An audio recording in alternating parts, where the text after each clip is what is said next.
Phillip Island was supposed to be another Ducati weekend. Every betting slip, every preview, every analytics sheet carried the same lazy headline: Red domination continues. Only the track never read the memo. From the first qualifying run, the illusion of balance inside Bologna's palace began to peel away. Fabio Quartararo on a Yamaha M1, the bike everyone buried last year, snatched pole by 31 thousandths from Marco Bezzecchi's Aprilia. Jack Miller, riding the Pramac Yamaha hybrid under the ghost of home expectation, locked the front row. The fastest Ducati? Buried. The factory team? Missing in the top 5. The entire paddock blinked because the script had changed, and the audience didn't know what to do when the usual heroes failed to appear. For 2 years, Ducati sold a dream of equality. Every rider, same spec, same chance, same data. But equality is easy when the emperor still stands. When Marquez arrived, that dream became marketing. His chaos, his genius, his endless risk-taking disguised every weakness the GP25 carried. Every headline about his recovery, every highlight of his late-breaking lunacy kept cameras pointed away from Bologna's internal rust. Then came Phillip Island, and Marquez wasn't there to distract anyone. Suddenly, the fog lifted. Ducati weren't saving Marquez or Pecco or whoever else they paraded as the chosen son. Marquez was saving Ducati from humiliation. His firepower and history acted like camouflage for a system bleeding confidence. Without him, their empire looked like beach sand pretending to be concrete. Last season, even the satellite teams felt like co-conspirators of the throne. VR46, Gresini, Pramac, all armed with similar weapons and allowed to duel freely. But 2025 has turned selective. The updates came late, the balance shifted, and when Bezzecchi, Martin, and Fernandez started making the RSGP breathe like a dragon, Ducati's answer was silence. The more Aprilia rose, the quieter Bologna became. By the end of qualifying, the optics were brutal. A Yamaha on pole, an Aprilia in P2, a crowd roaring for Miller in P3. Ducati's best hope sat lost in the midfield, Pecco staring at telemetry that told him nothing but pain. The same man who once controlled tire degradation like a surgeon now looked like a tourist at his own downfall.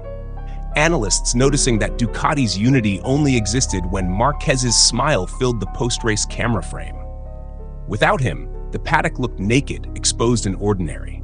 This wasn't about weather, tires, or luck. It was structural. Ducati's hierarchy used its golden boy as a brand, a distraction that kept shareholders and fan bases believing everything was still perfect. But perfection doesn't collapse in one race unless it was fake to begin with. The truth came wrapped in irony. When Marquez crashed in Mandalika and went under the knife, Ducati didn't just lose a rider, they lost their mask. The empire's face cracked, and the same red that once symbolized dominance started to look like blood. Bezzecchi, Fernandez, and even Quartararo sensed it. You could see it in their eyes in Parc Fermé. The shock wasn't that they were fast, it was that the red wall behind them wasn't moving. So what happens when a factory that ruled on equality gets exposed as a hierarchy of dependence? When a brand built on power suddenly begs for its injured icon to return? Drop your verdict, because what we're seeing might not be a slump. It might be the beginning of Ducati's reckoning. The rebellion on the island. The sprint didn't start, it erupted. The lights went out and Phillip Island turned into a thunderclap of colors. Raul Fernandez shot out of the second row like his RSGP25 was allergic to patience.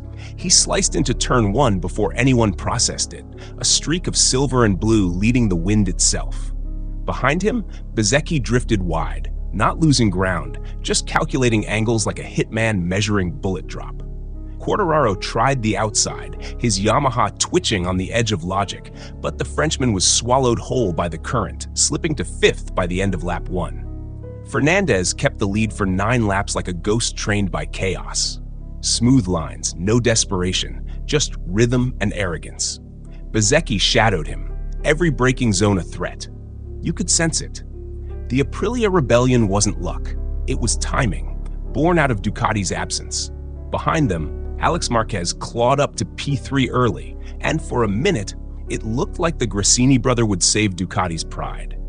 But hope at Phillip Island lasts about as long as a calm ocean.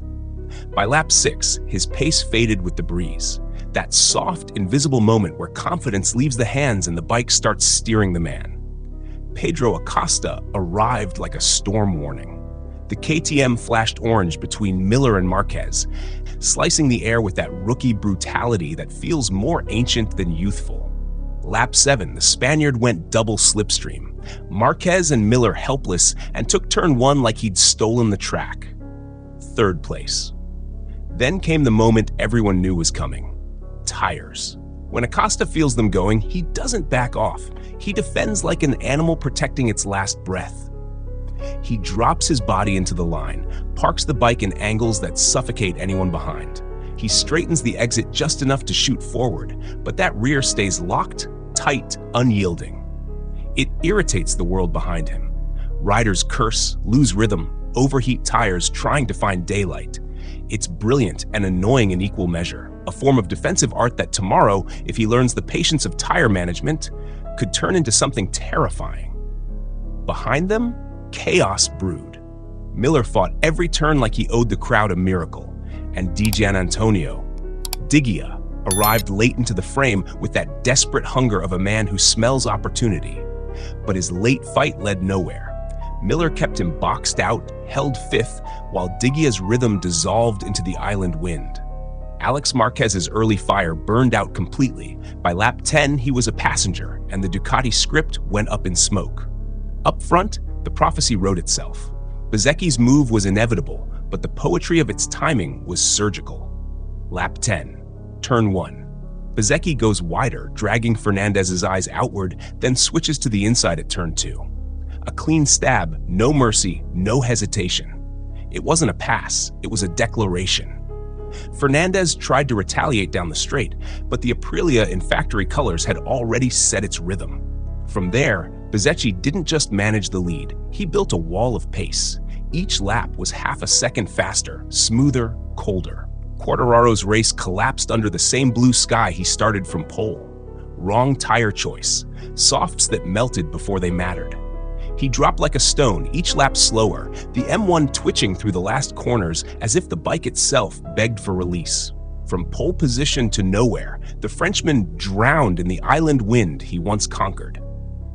Fernandez, though, refused to fade. He kept P2 like a man who finally tasted validation after years of being ignored.